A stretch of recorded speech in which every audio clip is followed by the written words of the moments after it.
In this video, we are going to take a look at section 6.2 on applications of normal distributions. In the previous video, in section 6.1, we introduced the concept of the standard normal distribution, which is a bell-shaped curve where the mean is equal to 0 and the standard deviation is equal to 1. But in general, that won't be the case. Most data values that have a normal distribution, the mean is not equal to 0, the standard deviation is not equal to 1, and so we will, need to adjust accordingly. Now, the method we learned in section 6.1 will continue to work in this section using normal CDF. The change in the mean and the standard deviation really is not going to cause us too much issue. We're just going to keep doing things the same way. We just type in some different numbers. However, mathematically, some things are changing here. And so this is something I actually meant to show in the previous video, but that function you see there at the bottom is actually the function that describes the bell-shaped curve. And in the case where the mean is 0 and the standard deviation is 1, these just kind of go away and you get e to the negative 1/2 x squared power. But by having these here, it's still a bell-shaped curve. I'm really having trouble I've restarted this video multiple times and I keep saying words in really funny ways, so I'm sorry. I'm just going to keep going. What was I saying? So we will still have a bell-shaped curve, but it will be moved. So the bell-shaped curve is centered on the mean. So if the mean is not 0, if the mean is equal to 5, well, then the bell-shaped curve is going to be 5 to the right of where it was for the standard normal distribution. Not only that, the standard deviation will kind of distort the shape of that bell. So it's still a bell-shaped curve, but the graph will have subtle differences to it, and it might be in a different location depending on where the mean is located.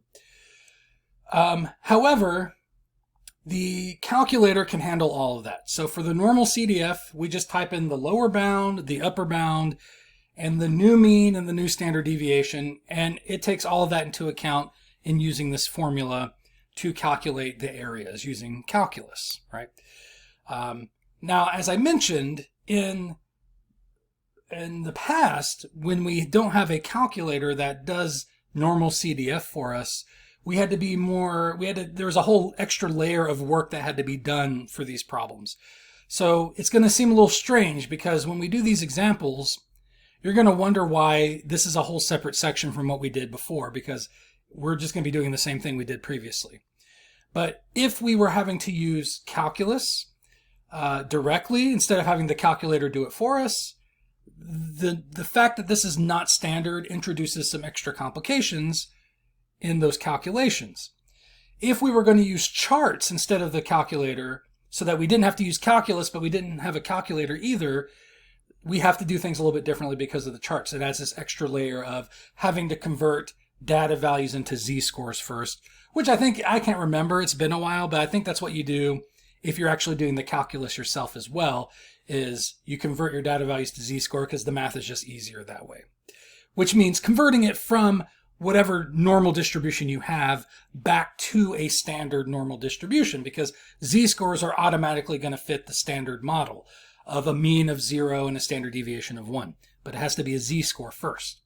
Anyways, let's go ahead and look at some examples. And again, I just wanted to show you what the equation looked like, where you don't have to use it. You don't need to memorize it. You're not going to have to use it on the test or anything. Just wanted you to be aware of it. It does involve Euler's number, something that you would have seen in college algebra for exponential functions like radioactive decay, interest that's compounded continuously. E shows up in those formulas as well. So again, it's another thing from college algebra that does show up in statistics, but we don't really interact with it directly. The calculator kind of handles everything for us. All right, so let's take a look at some examples. There's really nothing new for me to talk about here. We have a normal distribution. And this example, we're going to look at IQ scores, which are always calibrated so that the mean is 100 and the standard deviation is 15. And these have to be recalibrated. I don't know how often they do that, but they do recalibrate the IQ scores so that the average result is 100. I'm still not happy with how I wrote that sigma. Let me try one more time. don't know if there is a good way to really write that, and the standard deviation is 15. All right. So we want to find the area of the shaded regions, and I have to the angle that my monitor is, it doesn't even look like it's shaded in, but I do see, if I look at it from a different angle, I do see it's slightly shaded in a different color blue. So I don't know on the video how well you can see that, but for the first example, this side is shaded in right here. And again, it goes forever into the right tail, all the way up to this boundary right here, which is at 80, right? That's an 80 right there. Sorry, that graphic's kind of hard to see. So we want to find the area of this shaded region here. Now, remember, the mean is at the peak. So the mean is 100, so 100 is located right here. And so that's why 80 is, on this side. You might say, well, in 6.1, 80 would have been on the right-hand side because in that section, the mean was 0, and so positive numbers would be to the right. But for this example, the mean is 100. So 100 is what's right in the middle, and anything less than 100 will be to the left. Anything more than 100 will be to the right. And so we have 80, which is to the left of 100. And we want to find this area here. So we can do that using normal CDF. So here, remember what we talked about in the last video. It's just weird for me to say that because I just recorded it like within the last hour. So I want to say, remember what I just talked about, but depends when you watch that video, how long ago you were exposed to the idea. But if you're given the data value and you want to find the area, that is normal CDF. If you're given the area or the probability and you want to work to find the data value that corresponds to that area, then you use inverse norm. That's how you know which function to use. So here we have the data value. We want to find the area. That's normal CDF. All right, so we're going to use normal CDF. And remember, the first number has to be the lower bound for the shaded region, which in this case is 80. And then the upper bound, which there isn't one. This is going to go forever to the right, which means it's infinity. So the upper bound is infinity. Then the mean, which in the previous section was always 0, but in this section it will be different for different problems. So for the IQ set of data, the mean is 100, right? The mean is 100. And the standard deviation, which is 15. But if we go to a different problem with a different data set, it'll be a different mean and a different standard deviation. So in 6.1, it was always 0 and 1. But in 6.2, each problem will have a different mean and a different standard deviation, which you will have to type into normal CDF. And so that's going to give me the area. And so let me find my calculator real quick. And so we're going to have normal CDF. We're going to have 80 as the lower bound. Now, I can't do infinity on my calculator, so I'm just going to do 9999999 like we talked about in 6.1. So I guess I should have wrote that on my screen. Now, some calculators will let you type in infinity, and it does the calculation just fine, but I think my calculator doesn't. So I'm going to have to do 99999 as a stand-in for infinity. So just pick a really, really big number. And then we'll have 100 for the mean and 15 for the standard deviation. Hit enter, and I get 0.9088. So about 91% of people will have an IQ score greater than 80. Right? So that's the area of the shaded region, but remember that area corresponds to a probability. This is the probability that if we pick somebody at random, they will have an IQ score greater than 80. All right. Okay, so let's go ahead and take a look at this one. Let me skip ahead for a second here. This is going to go in the other direction. So I guess we have some problems coming up later here. So I'll go ahead and do both of these, and then I'm going to ask that you try some problems first, and then I'll just put the answer on the screen so you can check. But I think I'll have some problems later in the video to do that with. So let's take a look at this example. Now the shaded region here is between these two numbers. So this is what's shaded in. And we have 75 and 110. All right, so this is 75. That's the lower bound for the shaded region. And this is 110. That's the upper bound. So to find that area, we're going to do normal CDF again. The lower bound is 75. The upper bound is 110, the mean is 100, and the standard deviation is 15. So I type that into my calculator. The calculator does the integral on that crazy function we just saw on the last screen and calculates the area using calculus for you. So you don't have to learn calculus yourself just yet. Now, a lot of students, I don't know, different people are on different paths, but I find most students that take my statistics class are on a path that will not have them taking calculus at some point. But I always recommend it. Calculus is really, I always think of calculus as the purpose of learning algebra. So, you do college algebra and you get at the end of it and you kind of feel like, well, what was the point of learning how to graph polynomials and how to, find zeros of polynomials and exponential functions? What's the point of all these functions that we learn? Calculus actually gives you some good applications of the things that you're learning in algebra. So I really feel like math makes more sense once you've learned calculus. All right, so I'm going to get, for this calculation, 0.6997. All right, and so again, that's the area that's shaded in here. That's kind of weird. Let's try that again.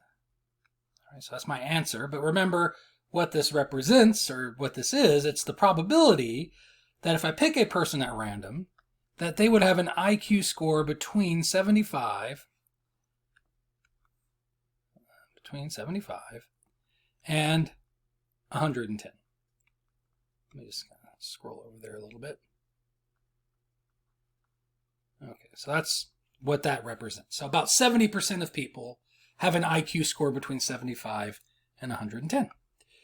All right, so that was one kind of problem we learned in 6.1, and you can see in 6.2, it's the same thing. You're doing the same work. Even though these are not standard normal distributions, normal CDF can accommodate them just fine. And so we're just going to do the problem the same way with our TI-84 calculator, if that's what we have at our disposal. The other kind of calculator that we use in our classes, because we just happen to have a set of them and we're just trying to use what we have, are the TI Inspires that can also do normal CDF. So you just be doing the same thing on the TI Inspire that we were doing in 6.1. So no changes are really having to be made here. All right, now this one is the reverse direction where it's again, the mean is 100. We're talking about IQ scores still. So the mean is 100. The standard deviation is 15. I don't want to have to write this symbol. I'm just so bad at it. All right. And this time though, we're being given the area, and we want to work backwards to find the corresponding data value that matches that area, right? So what's the boundary here for this particular area that they've shaded in? And we know what the area is equal to. And so here the area is 0.8, so it's 80%. So I want to find the data value, the IQ score, for which 80% of IQ scores are higher than that particular IQ score, right? So it's like the 20th percentile, right? This is the data value that separates the bottom 20% of IQ scores from the top 80% of IQ scores. So I'm trying to find that particular data value. So if you're given an area and you're looking for a data value, you should be using inverse norm. So to find this particular IQ score, we're going to use inverse norm. Now remember that on my calculator, it only works with one particular type of area, which is the area to the left of the data value that I'm looking for. I cannot tell my calculator that the area to the right is 80%. It doesn't let me input that information in that way.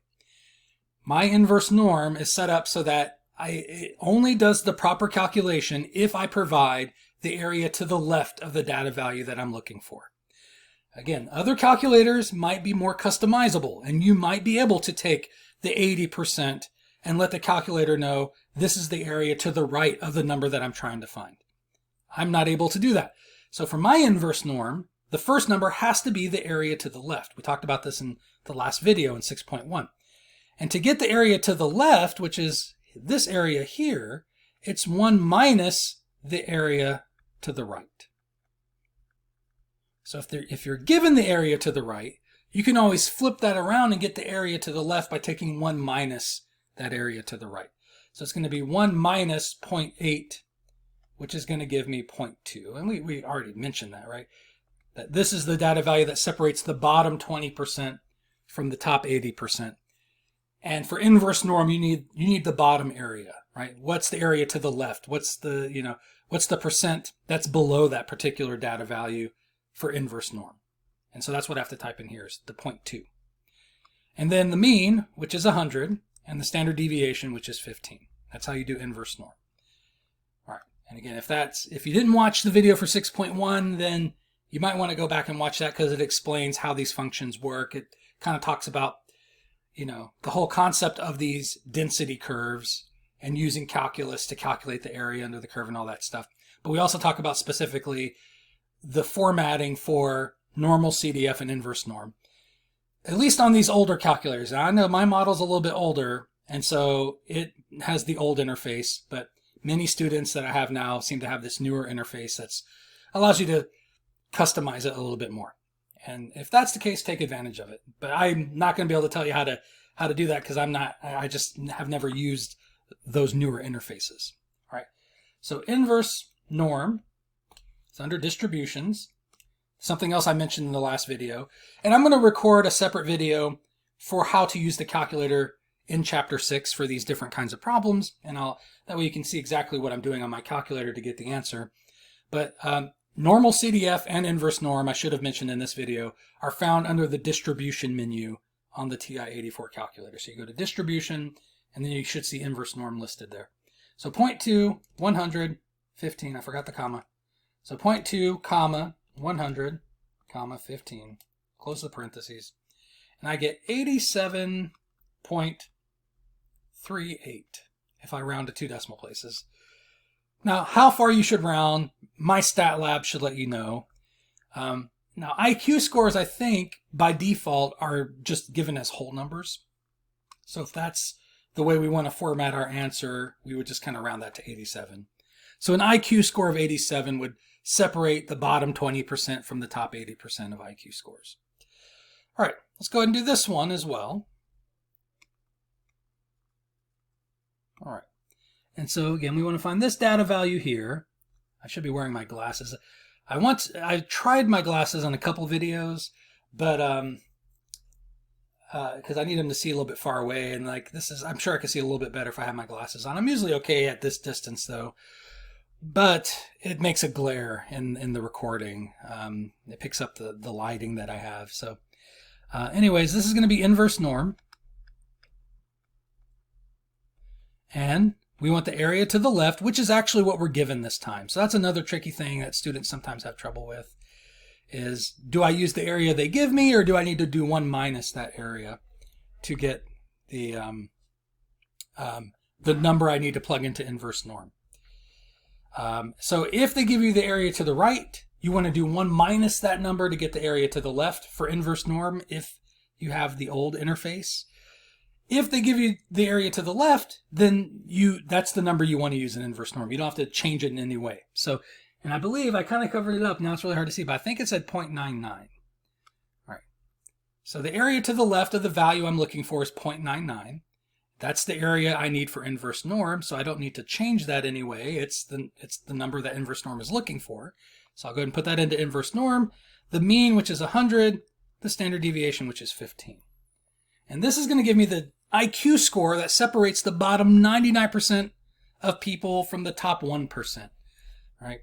So let's see what that IQ score happens to be. Distribution, inverse norm, 0.99, comma 100, comma 15. And so I'm getting 134.8. Well, it's going to be 0.90 if I round to 2 decimal places. So 0.90 is 0.895, but that's going to round up to 0.90. And so that's the IQ score that separates the bottom 99% from the top 1%.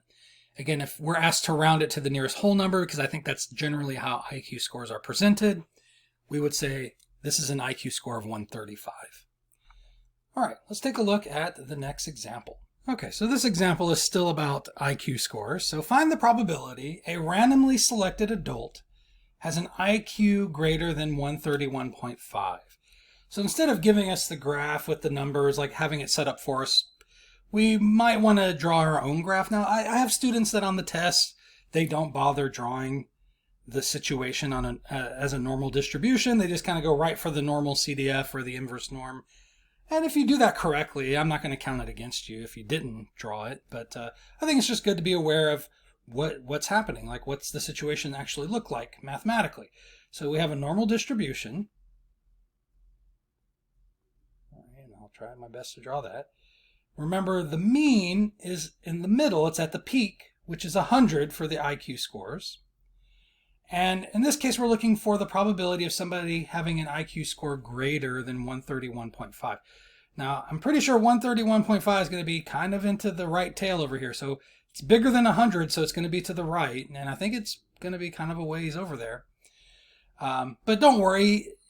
Even if you put it like right here, it's just an example. It doesn't have to perfectly match the situation. It's just to give you a sense of what's going on. So it doesn't have to be exactly in the right place.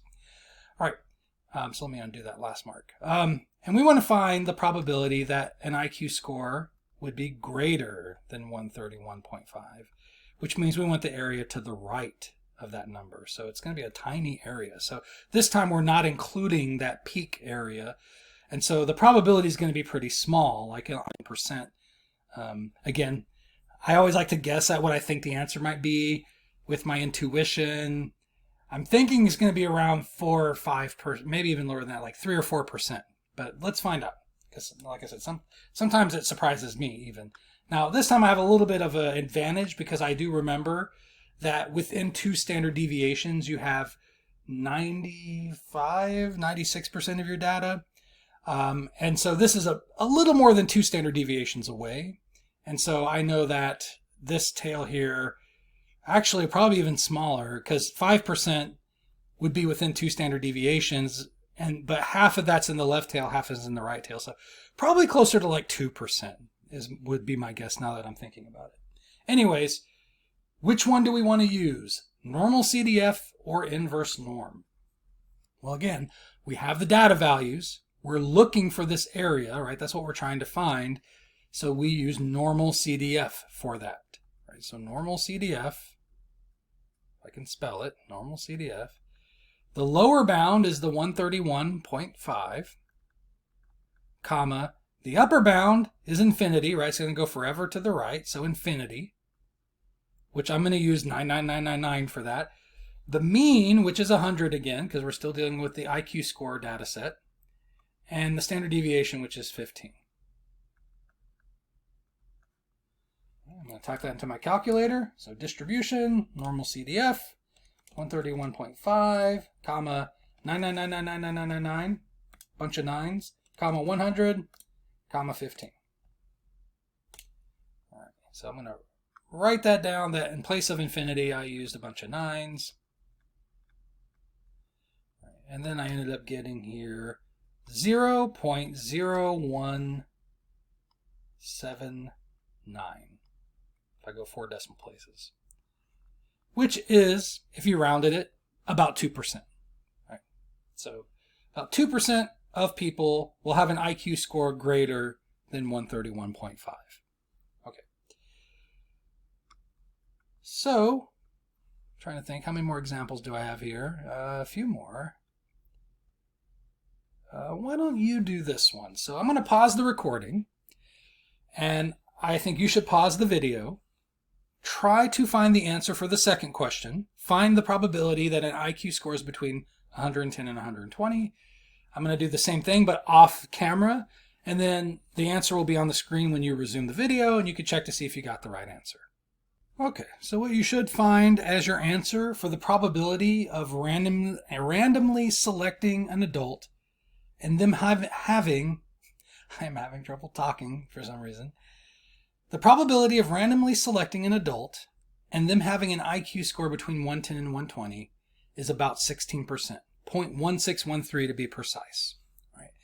And so the way you would get that answer is using normal CDF. The lower bound is 110, the upper bound is 120. The mean is 100. Standard deviation is 15. So those are the four numbers you'd want to type in. And that's the answer that you would get. All right. Let's move on to the next question. So let's see, what else do I have here? So we have men's heights. Okay. Find the first quartile of IQ scores. This is the IQ score separating the bottom 25% from the top 75%. So why don't you pause the video again, and I'll do the same. I'll pause my recording, and I'll work out the solution off screen, and you try to work out the solution on your own, and then resume the recording to see if you came up with the right answer. What is the IQ score that separates the bottom 25% from the top 75%? Okay, so you should have found that the IQ score that separates the bottom 25% from the top 75% of IQ scores is an IQ score of 90. To do that, you would have had to decide to use the inverse norm function this time. So hopefully you realize that was the right choice here, right? Not normal CDF, but inverse norm, because whenever you're asked to find a quartile or a percentile, you're being given the area, and you want to work backwards to find the particular data value that corresponds to that area. In that case, if you're being given the area and you're trying to find the data value, that's what inverse norm is for. And so the area to the left is the 25%, the 0.25, when you convert that to a decimal number. And just to label everything, the area to the right is 75%, right? That's the top 75%. But for my calculator, inverse norm needs to know the area to the left. So I only really needed the 25%, the 0.25. That's the area to the left. The mean is 100. Standard deviation is 15. And that produces this result here of 89.88, which is about 90. So an IQ score of 90 separates the bottom 25% of IQ scores from the top 75%. Okay, so I have, looks like one more example involving a different data set. So this time, the mean and the standard deviation are going to be different than 115. But otherwise, the problems are really going to have the same structure. It really kind of starts to feel redundant doing these examples, because after you've done a few of them, it's just really normal CDF, inverse norm, just with some different numbers every time. Men's heights are normally distributed with a mean of 69.0 inches and a standard deviation of 2.8 inches. The U.S. Marine Corps requires that men have heights between 64 and 80 inches. Find the percentage of men who meet the height requirement.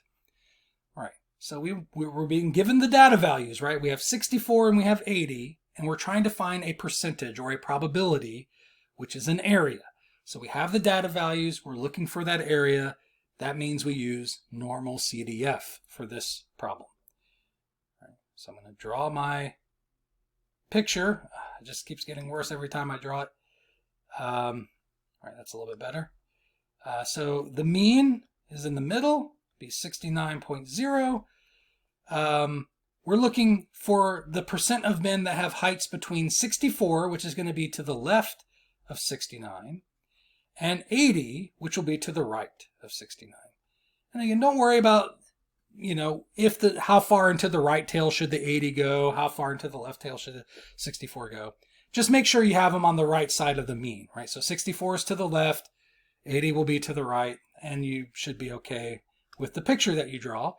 And we want to find the percent of men between those two heights. So we want to find the area between those two numbers.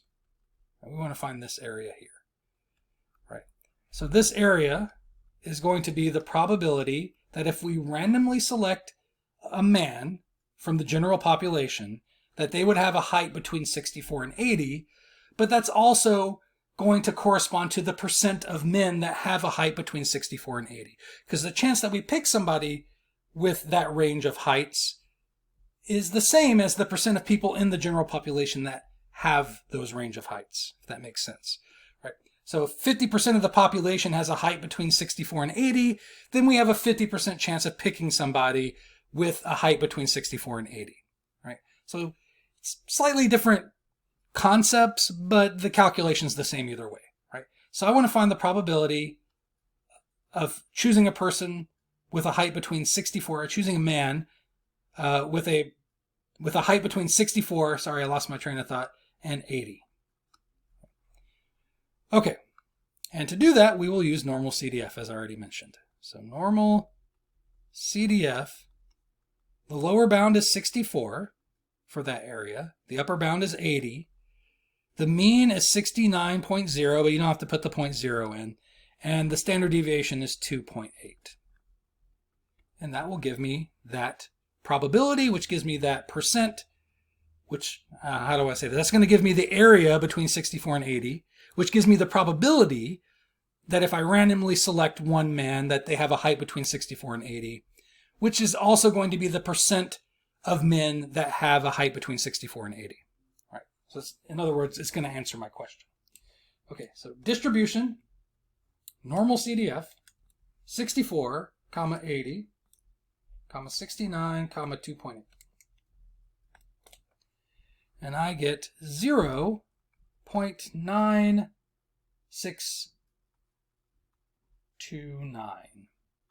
All right, if I round to 4 decimal places.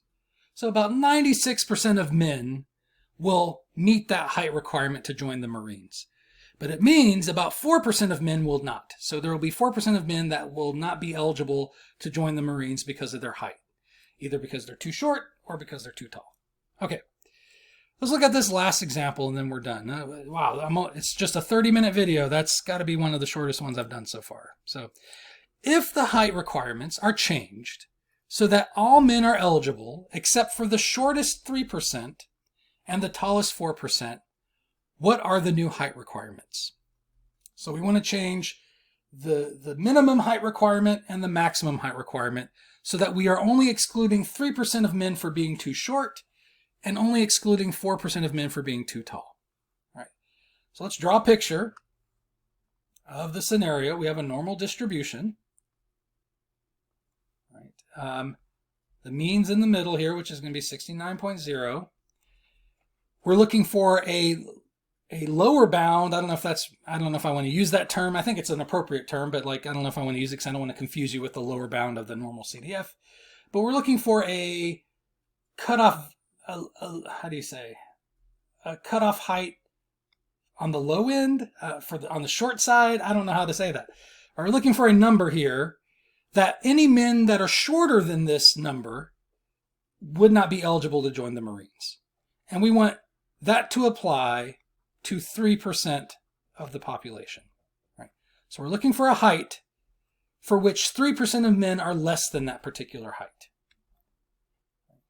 And they would not be eligible to join the Marines. So I want to know what that height has to be. I'm also looking for a height on the other end, an upper limit. So maybe that's a good way to put it. Instead of bound, I could say limit, right? We want a lower limit on the height that would exclude 3% of men. We want an upper limit on the height as well, but this time the upper limit is going to exclude 4% of people. So I want to figure out a height where only 4% of men are higher or taller, not higher than that, taller than that, right? So in this case, so we have two calculations to do to find these two different heights. What function should I use to find them? You should use the inverse norm function, right? So we have the area, we're looking for the data value. That's what inverse norm is for, right? So we're going to do inverse norm. We'll go ahead and do this one first. Remember, for my calculator, inverse norm needs the area to the left. Well, that is exactly what this area is. It's to the left of that data value. So I can just use that number in inverse norm. So I take the 0.03, put that in inverse norm. Then we need the mean and the standard deviation. And this will give me the lower limit for the height requirements for joining the Marines that will cause us to exclude 3% of men for being too short. All right, so we have inverse norm. 0.03 is the area to the left. The mean is 69. The standard deviation is 2.8. And so I'm getting a height of 63.73 inches. Right? So that'll be the cutoff. Anyone shorter than this is not eligible to join the Marines. And by making that the lower limit cutoff, we will exclude 3% of men for being too short. All right. Now, on the other end, the upper limit So this one here, again, we will use inverse norm to calculate that. But we want the area to the left. This 4% is the area to the right. So we need to calculate the area to the left based on the area to the right being 0.04. And we talked about that earlier in the video. You just take 1 minus that number. So the area to the left of this number is going to be 1 minus the area to the right. So 1 minus 0.04, which gives me 0.96.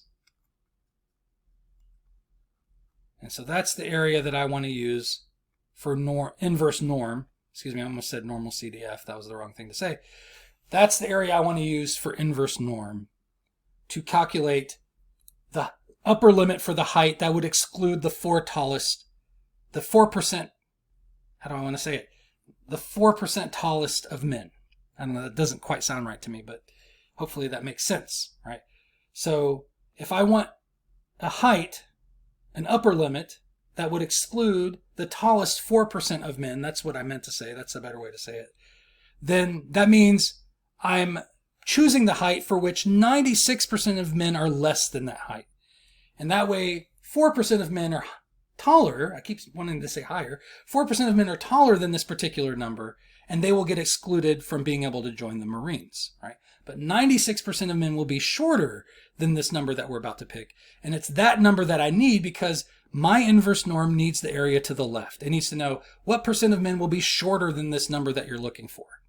And it'll be 96%. All right, so 0.96, the mean is 69, the standard deviation is 2.8.